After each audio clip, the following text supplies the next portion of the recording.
What is going on, you guys? Bashtian here, and today I want to go ahead and bring you guys my Tri-Brigade deck profile. Now, Tri-Brigade is a deck that I have been playtesting for a few weeks now, and I honestly really just like the playstyle.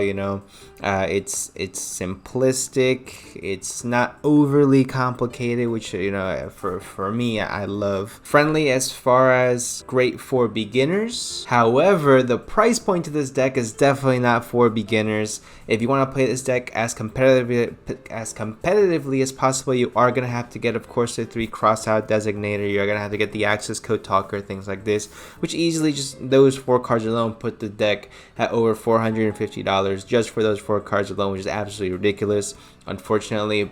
And then there's Rescue Cat, which I think is going for like $15-20 each.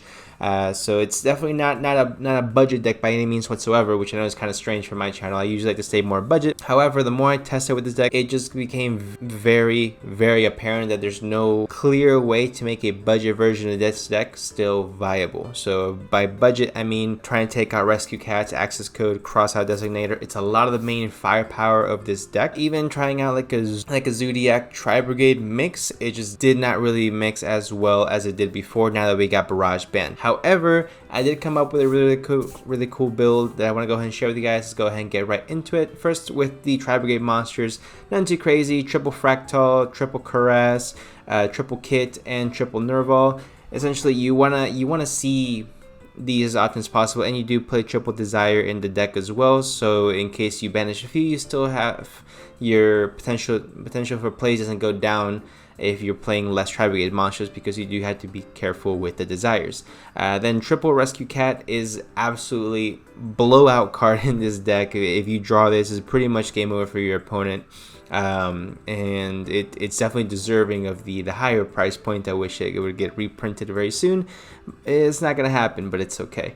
So Triple Rescue Cat, Triple Effect Veiler, Triple Ash Blossom, Double Ghost Spell, Triple Gamma, and 1 Side Frame Driver. So you got a pretty heavy hand trap lineup here, and that mainly goes for the mirror match. It goes to against Drytron. It goes to, you can use crossout designator, all these types of things that you have to take into consideration. So and the thing with crossout designator, because I do play it at 3, is that it really challenges your deck building to now guess what your opponent might play, or just play cards that might hurt you as well but also help you. So it's kind of, it just adds an extra layer to the deck building that we just haven't really seen before. So I think that's really cool to be able to have this as part of it. It's kind of, you know what this card reminds me of? It reminds me of Prohibition. Prohibition is a continuous spell card for you guys who do not know, and you want a more budget version. Actually, this might actually work out.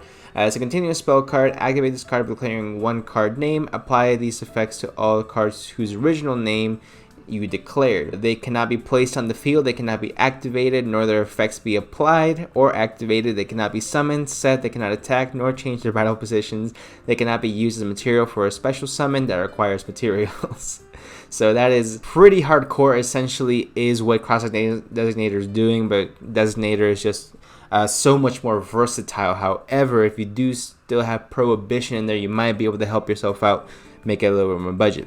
Anyway, beside the point, Triple Pot of Desires and your Call by the Grave essentially is a 4th copy of the Crossout Designator for you. Your 1 Tenki, unfortunately, it is at 1. If it were at 3, this deck would immediately be potentially better than Drytron if Tenki were at 3. I think this is like a probably 2nd place, maybe 3rd place deck in the meta. Virtual World got a real big boost by getting that 2nd emergency teleport. So it's kind of between those decks, and Prank Kid got a real big shot to its grind game overall. So unfortunately, that's not as viable as it wanted to be. Unfortunately, I had to take apart my Prank Kid deck. So sad. So the 1 Tenki, then you play Triple Imperm. Again, a card that is very beneficial to yourself. Again, can also hurt you. That way you can also play Crossout Designator, because Crossout Designator is not just for monsters as well. You can declare any card name, banishable card name, and all cards that have that name are now unusable, essentially. Then Triple Tri-Brigade Revolt is pretty much going to be your secondary blowout card. It's kind of funny because Rescue Cat, as cute as it is, as cute as it is, it's going to be your main blowout card, but your Tri-Brigade Revolt is really what you're going to use to just end the game for your opponent. And then one Imperial Order. You don't really play a lot of spells in this deck, so it really just helps you, protect from any lightning storms that might be into effect. It helps protect from any twin twisters that might be activated to try and pop your back row, things like that. So you want to just protect yourself as much as possible. And for any deck that doesn't really play a whole bunch of spells, Imperial Order is pretty much mandatory at that point. Next, we're going to go to the extra decks. You play your 1 copy of Salamangreat Almirage, 1 Ancient Warrior Allied Generals. I played 2 of Ferajit and then 1 of the Bear Bloom. I've been going back and forth on the ratio on these between 2 Ferajit, 1 Bear Bloom, or 2 Bear Bloom, 1 Ferajit. Essentially, I do like having 2 Bear Bloom just because I do get to have that second search of Revolt. I do get to have that second search of Revolt in case I do get into a grind game, which is nice. However, it just seems a little bit more beneficial just to have the Ferajit, so you can draw any potential other extender aside from Revolt, or just another hand trap, which might be able to help you out in the grind game as well. 1 Rugal.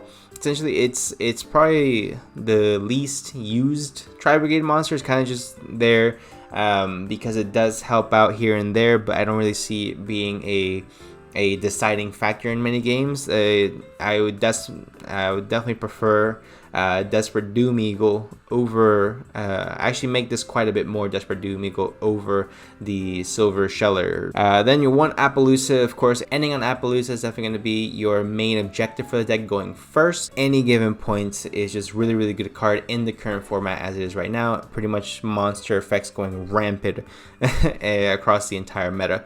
Your 1 Access Code Talker, of course, which has the steep price point currently of, let's see, it is going for $160. I don't know if you can see that very well, but that's how much it's going for. $160, absolutely ridiculous. That card needs a reprint ASAP. I will take a common reprint, you know me. Then 3 of the Shirag, the Ominous Omen. Absolutely amazing card. It helps you gain more resources, take away your opponent's resources. Pretty much does. And it's very easy to summon as well with Revolt as well, so it's absolutely necessary in the deck. Most people play at 2, I like to play at 3. Again, I like to prepare for the grind game if possible. Then your 1 Sky Cavalry Centuria to go into your Divine Arsenal AA Zeus.